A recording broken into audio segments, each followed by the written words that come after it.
आवाहन करतो, कळकळीचा विनंती करतो की तुम्ही तुमच्या बेकायदेशीर बांधकाम असेल, परवानगी घेतला नसेल, तुम्ही ताबडतोब महापालिकेचा तुम्ही अर्ज करा, गुंठेवारी नियमानुकूल करावा. अन्यथा मला नाईलाजाने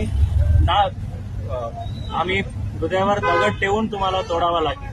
त्यामुळे मी हात जोडून विनंती करतो की तुम्ही बेकायदेशीर बांधकामांना नियमानुकूल करा. परंतु ज्या ठिकाणी रस्त्यावर बांधकाम येत असेल, विना परवानगीचा असेल, तो 100% ते कोणाचाही असो, किती मोठ्या माणसाचा असो, ते तुटला जाणार आहे.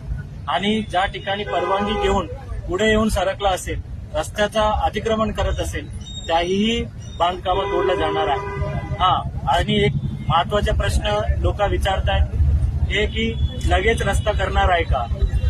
100% ज्या ठिकाणी या रस्त्यासाठी लोकांनी ऑलरेडी महापालिकेला जागा हँडओव्हर